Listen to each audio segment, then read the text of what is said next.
In this video, we'll take a look at MicroStation's key-in system, which allows you to directly change settings, start tools, and select options by entering text in MicroStation's key-in window. All of MicroStation's extensive settings and actions can be accessed through key-ins. However, you don't normally need to use key-ins for most of the tools and settings which already exist and are available in the various toolboxes and settings windows. Some MicroStation actions, however, are only available through key-ins. And key-ins are even more significant if you want to customize MicroStation, as you will be doing in later modules, and if you are writing programs that control MicroStation's actions. Let's start by looking at the key-in dialog box. On your screen, go to Utilities and click on the key-in item at the top of the list. That will open up the key-in dialog box.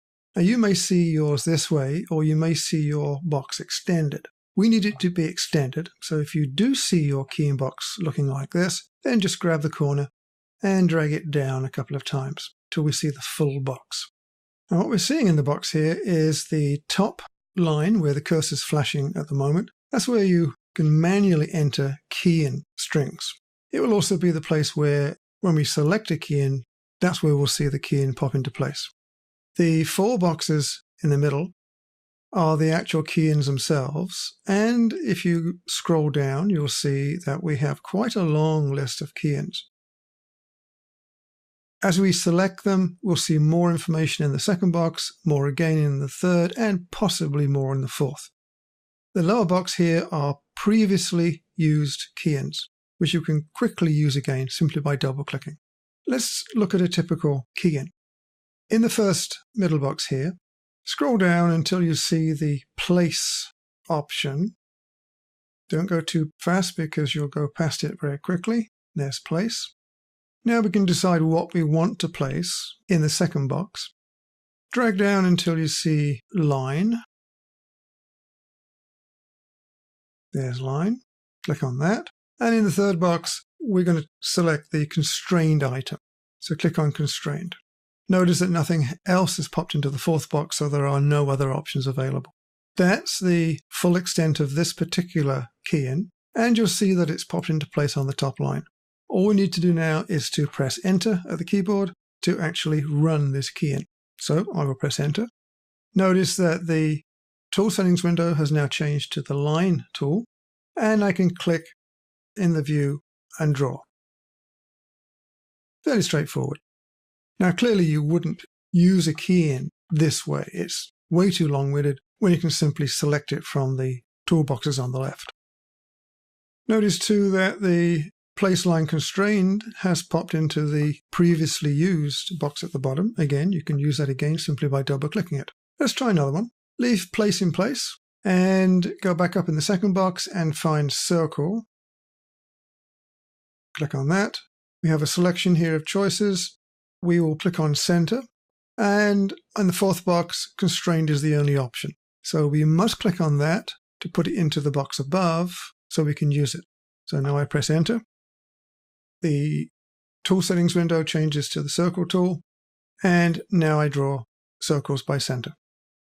So quite straightforward to actually run one. Now let's go back to the Place Line Constrained in our previous used. Double-click that. And we're back to the Line tool. And again, I can draw lines in the view. Now, as you've seen, there are a lot of options here in the first window, and it's sometimes difficult to find the item you need.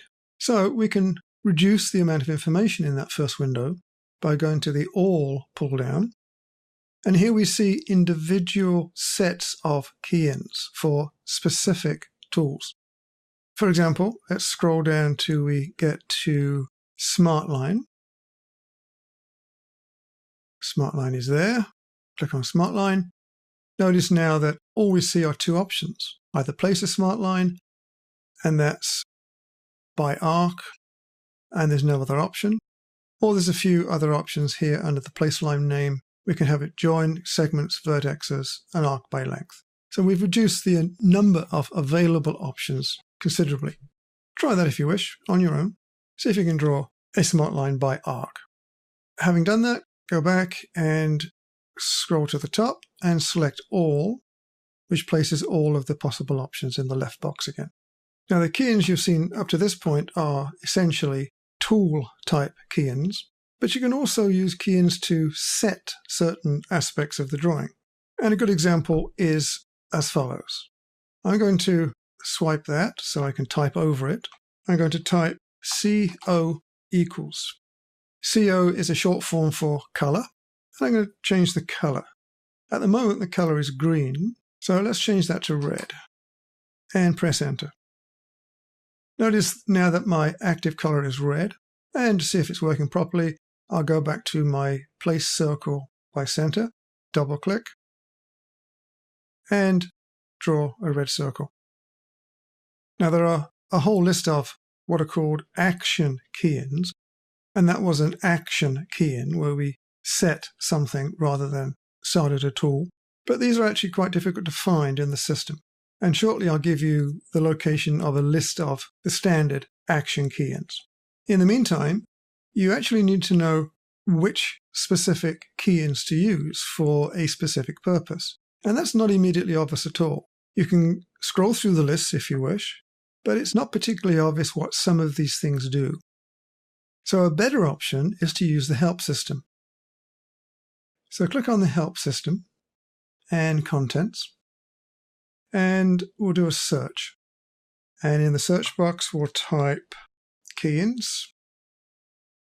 and list topics. The one we actually want is going to be the first one, which is the MicroStation selection. So we double click that. That opens up and we see a great long list of all available keyins. That will keep you quite busy for a while. But that's obviously not very helpful, all things considered, because you still need to know what you're looking for exactly. So a better way to do it is to go to the index, in this case, and let's search for something like active angle and see if we can find a keyin for that. Active angle, we'll choose this one, active angle, double click, and we'll open up the active angle option. And now we see actually a couple of keyins. The correct keyin is active angle and then the angle value, but there's also a short form, AA equals the angle. So quite a few of the help system items will give you the appropriate keyins for that particular action. And you'll also see on the help window here quite a few specific keyin opportunities. As you can see, they even say keyins. Quite a few don't, but even if you click on other items, quite often you'll see the appropriate keyin given in the help system. So spend a little time looking through this entire system. Try some keyins for yourself, try searching for some keyins, and especially try some active keyins where you can change the attributes of the system.